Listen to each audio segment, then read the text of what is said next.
I might give it a little bum diddy bum. Hey, get out of it! Okay. The first time I saw this episode, and I can't believe I'm going to say this, but so does Bluey have ADHD? That's the question my husband asked me after watching some episodes with our kids. So today I'm going to do something a little different from my usual videos and react to some scenes from Bluey and hopefully give him an answer. Let's jump right in. This episode of Bluey is called Duck Cake. Make sure it looks exactly like the picture. I'll do my best. Don't worry, Dad, I can help you. You can help by clearing this mess up. Aw, why do I have to? I only did the zoo hospital. Bingo did the motel. Okay, you clean up your half. Okay, so this is really common for kids with ADHD where when the task is boring or not interesting, like picking up toys, that they just don't want to do it. Okay, just cut these body bits. Hey, Dad, can I help you now? Did you clean up the zoo hospital? No, I want to help with the cake. You can't just help with the fun stuff, kid. Again, we see Bluey wanting to do the thing that seems really interesting or fun to her. I feel like I have to give some context about ADHD itself. People with ADHD generally have trouble in three main areas: attention, impulse control, and hyperactivity. It's essential to keep in mind that only a qualified professional can diagnose ADHD, and even then, it's a complex process, and it's not as simple as checking things off a list of symptoms. I talk a lot more about this in my Signs of ADHD video, so check that out to learn more. Okay, penguins, giraffes, monkey house. I'll give you one gold sticker for each. Oh, okay, but... Great instructions by Dad. He's being really specific which toys to clean up and exactly what he's going to do when Bluey does that. Oh, that was easy. Ugh, duck cake. Maybe too easy. Bluey, come on, tidy the rest. But why do I have to? 'Cause it's your mess. If you don't tidy it, then who will? You? Me? Oh, right, okay, yeah, I'll do it. Even though I have to make a duck cake for your sister, the hardest of all cakes, I'll just tidy up your mess instead. I'm about to start. Are you sure this is what you want? Yeah. So I think Dad's trying to be playful here, trying to get Bluey to clean up by him saying that he'll do it. In reality, when I'm coaching parents on how to help kids with ADHD, and just kids in general who might not want to do what you're asking, I often tell them to give them the direction and then pause and wait. And so that may be one of the mistakes Dad's making here. If I clean up my zoo, will you give me enough for a star pony? I'm not paying you $50 to clean up your mess, Bluey. Oh, why not? Because I shouldn't be paying you anything. You should just do it. But why should I do it? Because you just should. But why should I just should? I think this is super common, how so many parents feel that there are just these things that their kids should do. But in reality, for some kids, those boring things, those things that are just not fun, are actually much harder to do, like almost painful for them to do. Because I'll let you lick the beater.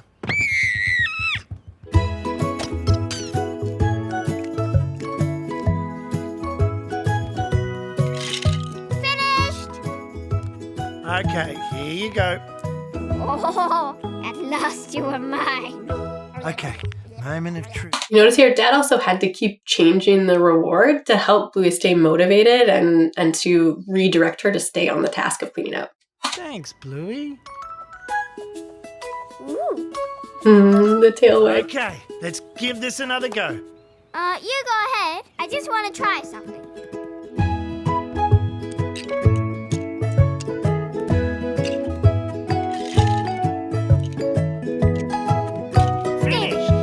And now we see Bluey learning that when she does these things, she feels accomplished and it feels really good.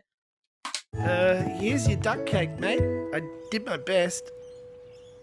I love Really? it. Yeah. Thanks, Dad. Did you help make it, Bluey? Bluey?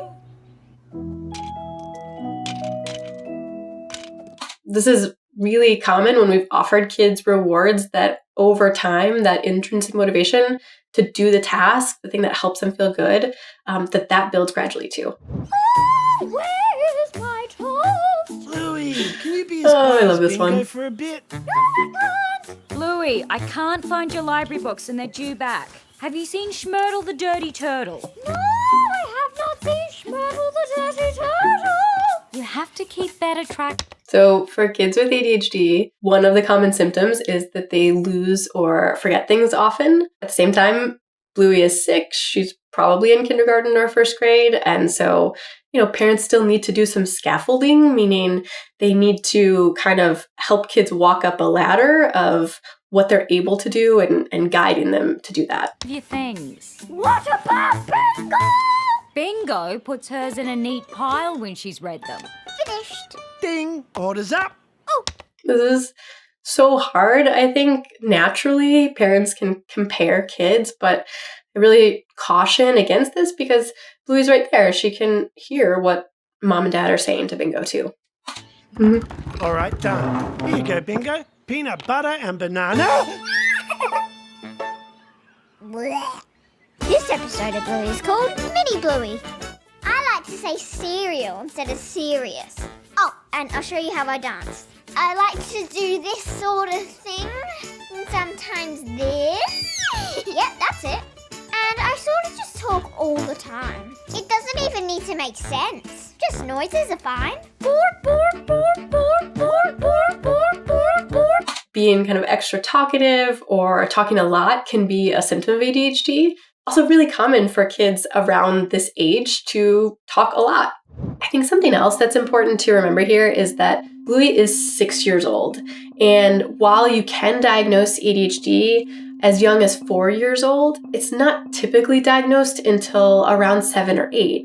And the reason is that many of the behaviors that are part of ADHD are also part of typical development. And so with Bluey in particular, I'd want to know, are some of these yellow flags, what do they look like in a year compared to other dogs or kids her age? And I like to sing. Singing thing. A bit louder. All these noises and songs that she's making. Again, kids with ADHD, that can be really common. It's almost like hyperactivity of their mouth, just whatever comes out, their mouth is just moving a lot. Before I keep going, go ahead and tap those like and subscribe buttons if you're finding this entertaining or helpful so far. I really appreciate it because it lets me know what kind of content you all are interested in, and it helps spread it to more families. So thank you for that. I like to just leave my toys on the ground. Isn't it better to tidy them away? Nah, it doesn't make much difference. Where is it? Being more disorganized and messy, also a symptom of ADHD. And you can see here that the Bluey doesn't really see the point of making it tidy. She doesn't really see the benefits of that. I like to ask a lot of questions. Mum, what are you doing?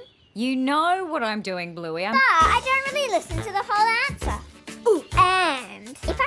So I feel like some of these things that Bluey is doing are really kind of classic ADHD symptoms. They can get one idea in their head and then get easily distracted by it. So she's saying she likes to ask a lot of questions, but then as soon as she does, then she's right on to the next thing. And if I see a bum, I give it a little bum-diddy-bum. Hey, get out of it! Okay. The first time I saw this episode, and I can't believe I'm going to say this, but my kids totally do that too. And then I'm saying, we don't tap people's bottoms. Not something I ever imagined needing to say as a parent. But anyways. I usually whinge and do the job a lot slower than what you're doing. Watch. Why do we have to do this? It's hard. Even though we see symptoms of ADHD in Bluey, it's important to know that for a diagnosis of ADHD, an individual has to have the symptoms in 2 or more settings. So even though we see Bluey doing these things at home, I would want to know what's happening at school. Does she do these same things there in order to have better information to make a diagnosis? Hi, Dad. Whoa. This is Big Bingo. Hey, may we help you tidy these grass clippings away? Yeah? Come on, Mini Bingo. And right away, we see when Bluey wants to, she's able to do a totally different type of behavior. She's asking, can I do these chores? And doing it excitedly, which I would say is common for young kids. They can change their emotions, they can change their behaviors pretty quickly. Result. I like to pretend I'm hugging a wombat. Hug, hug. Now put it to bed. Good night. Night night. Where are you, Schmurtle? There he is. Oh. Thanks. And Bluey knew where the book was all along. Big bingo. Big bingo? Double bingo. I could definitely get used to this. What? Bandit? Oh, I didn't mean... Oh, Bluey, wait. I think this is what I was saying earlier, where sometimes it's really hard to not compare your two kids. And I think kids with ADHD can be a little bit more sensitive. They can be a little bit more reactive, especially when they're given feedback or criticism, which Bluey could have definitely taken it as that, like essentially, I wish you were more like your sister. And so I think that's something for parents of kids with ADHD to really keep in mind, that we want to be mindful of how we give feedback, because the way that they experience it may be different than the way you as a parent, especially if you don't have ADHD, would experience it. Big bingo. But seriously, how good's double bingo? Yeah, I know. Hi, Big Bingo. I wasn't sure which bed to sit on. Are you okay? Mum and Dad want two of yous. They don't want any of me's. It's very rude. It's because I'm annoying. And you're not annoying at all. When kids with ADHD get some kind of negative feedback or something that they're perceiving as criticism, I think it often makes them compare themselves to other kids, and they can really internalize that feedback, and it becomes part of who they are. It becomes part of how they think of themselves. And it's really unfortunate because those things aren't necessarily something that they're doing on purpose or even something that could change. And we want to make sure that we are building these kids up with things that are their strengths and things that they're good at to really balance out that negative feedback or that criticism that they're inevitably going to get. Yes, I am. I'm super annoying. Really? Yeah, I'm just different annoying. I'll show you. Where's the sticky tape? Here you go. Oh, thanks. And can you find the fake teeth for me? Oh, okay. Here you go. That's it. We want one Bluey and one bingo from now on. You got that? You think it's safe? I think so. It's been 20 minutes.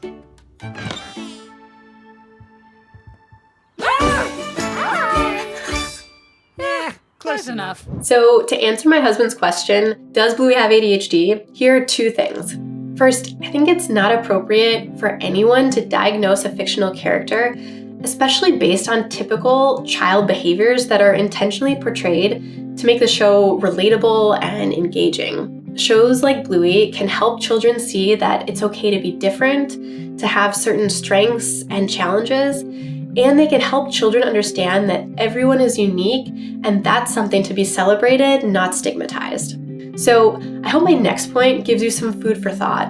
Understanding and empathy are powerful tools for supporting the children in our lives, especially children who struggle with ADHD. And focusing on your relationships, the way the Healer family does, is one of the best ways to build a supportive foundation for them for the long term. Also, keep in mind that many of the signs of ADHD we touched on today are the more stereotypical symptoms of ADHD. So what does ADHD really look like in girls? Can kids outgrow it?